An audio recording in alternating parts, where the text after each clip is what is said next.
Okay. That's good. All right, you guys, welcome to our new episode. We're going to see how this goes. This is take one, episode one of our episode. We don't have a name yet, but maybe you guys can help us with that. So we wanted to spotlight our awesome community members. We have a ton of members here who are in the medical field, first responders, teachers, people who are out there working, even though we've had our state mandated shutdown weeks ago. And so I welcome Diane and David here. They're going to introduce themselves and tell you a little bit about themselves, and then we're just going to talk about what's going on here. So take it away, guys. Hello. You go. Okay. I'm Diane. I manage primary care clinics and specialty clinics here in the area, ranging from Gig Harbor to Bremerton. And my name is David. I have been an EMT for more than a few years. I work for American Medical Response up in King County. And for the last month and a half, 2 months, we've been working at the airport with the CDC for this response that's been going on. Mm-hmm. And that's the SeaTac Airport, International Airport here, yes? Mm-hmm. Yes.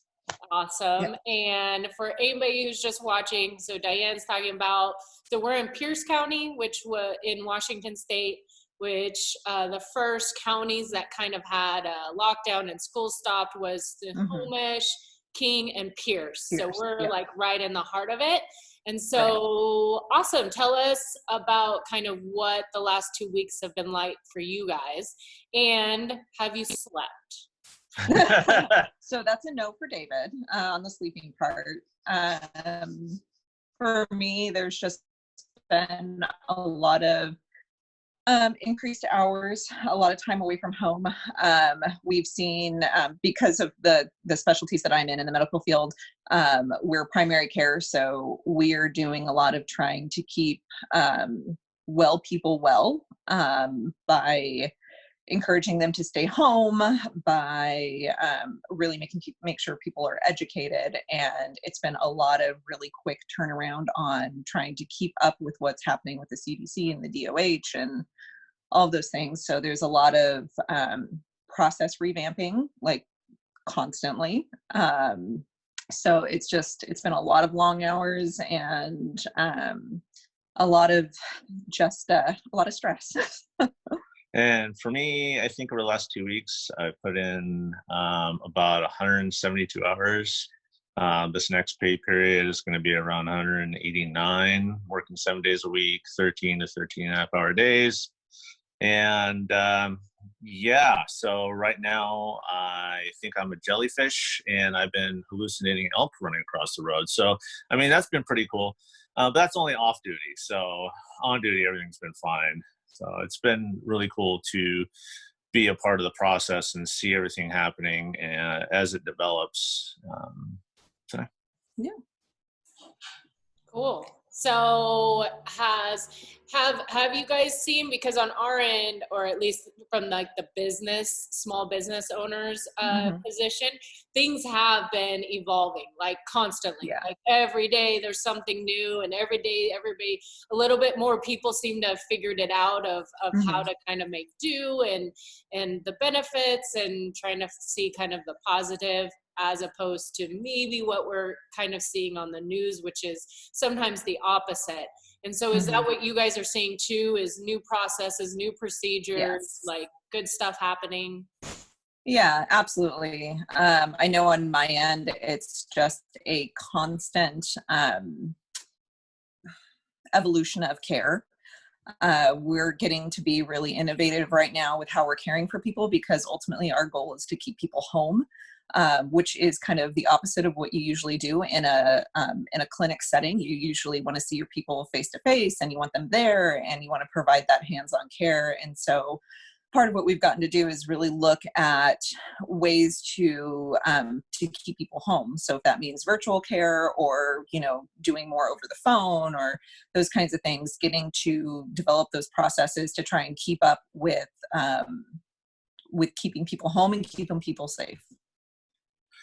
And on my end, even though I've been at the airport pretty much, for the last month and a half, I've been noticing an evolution in kind of how we're seeing people, treating people, and who's going to the hospital. So like 3 months ago, you would have had somebody go to the hospital who's like, oh, I stubbed my toe. And the firefighters get there and like, well, you know, for liability's sake, just go to the hospital just in case, you know, it's like you broke it and whatever. So they would send people to the hospital. People would call for very interesting things sometimes. And now it's like, even though there's a big stress with the ventilators, you know, and the amount that they have for this response for people being sick, we've seen a huge decrease in the amount of people that are going to the hospital. Right. So people aren't calling for those little broken toes anymore. People aren't calling because, you know, they have a paper cut. It's happened. So it's just, things have evolved. People's perceptions have evolved. And I think in the long run, it may be a really good thing, because on an average weekend, we might, you know, last year we would be to the hospital and the ER would be absolutely packed with people who maybe didn't necessarily need to be there. So that's kind of my hope for the future. If there's anything positive to come out of this, is that we kind of get a little bit more perspective on how we should be using the medical system. Yeah. And I will say that. Oh, go ahead. That's okay. I was going to say the other thing that we've seen that's been really kind of cool is this outcrying of support from our communities. Is, you know, I'm getting calls frequently, you know, can we donate masks? Can we, you know, support people? We've had restaurants come by and drop off food for us, just saying thank you that you're here. So kind of on that positive note, it's been really cool to see kind of how even the small businesses have really still stepped up, and the community has stepped up and to support, you know, the medical field and the response that we're seeing. Yeah, and you're seeing it nationwide. I mean, tattoo artists are donating supplies, like, you know, big businesses are donating supplies, and, you know, everybody's just trying to come together and really kind of it helps them understand like what's really important. You know, what are the base needs of the general populace, and how can we, you know, support that? Yeah, I've seen a lot of the local restaurants who are staying open for takeout, that they're now serving kind of the medical fields in the local hospital, which is really, really cool. I thought that was really neat, and not, you know, easy on their part either to do. Right. Especially with, you know, most of them having to lay off people. So I thought it was really cool to see people doing that. And I was also going to mention that we have another member who works in one of the ERs here in Tacoma, and she said the same thing that you were saying, David, in that probably about a week ago was where they saw a shift in that the ER actually looked like what the ER should look like, in terms of people just coming in because of an actual emergency. And so that was really good. She said that it was making their job much, much easier. Hopefully we'll have her on soon too. So and on the flip side of that, and something, you know, as a cautionary tale, really, you're also seeing people who are quite sick who don't necessarily want to go to the hospital, like someone who's septic or somebody who's, you know, at risk, who really kind of needs the care, but they're afraid to go to the hospital and get treated because, you know, they might get infected there, you know. So it's kind of that balancing act of like, you know, at what point does it need to tip to get them to go when they really need to, versus are they going to be at risk staying at home? So it's I think hopefully people are being able to be educated on how to care for themselves to understand that typically. Yeah, that's tough, especially if you're in that at-risk group. I think you know, that's a scary thing. I think that's really where it gets scary, is if you're in that at-risk group and you do have something wrong with you, it would be a scary place, because you're not sure where you should go and where it's safe to go. For sure. And and you know, I think that people need to understand that, you know, especially for those folks that, 911 is always available, and they can call and get someone to their house that can kind of help them make that decision. So if they're confused, they're worried, they're tired, we're all stressed, 911 is a good resource to call and be like, hey, this is where I'm at. Can you send somebody over, do an eval, and they can help that person make that decision. And of course, the hospitals are taking every precaution to make sure that, the people who come in are protected. And I tell you what, I have seen to see the people going across every single surface after it's been touched at the hospitals, at the airport, compared to what it was like last year even. Not that they weren't taking proper precautions then, but it's just ramped up to a whole nother level now. So I think people need to rest assured that they can go into places like that and still feel safe. Yeah, I actually think that that's going to be one of the best things coming out of here, out of this, is that, even take us, it's like we were clean, but it was like those last couple of weeks where we were still open, we were really clean. That felt really good. Yeah. Like really clean. Yeah. But it felt good. It felt good. And it's probably what we should always have been doing. It's just like the washing the hands. It's like, this isn't a new concept, but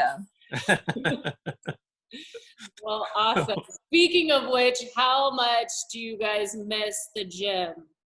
Oh my God. That is so much. I think for me, I realized in especially this last week, I spend a lot of time in my car.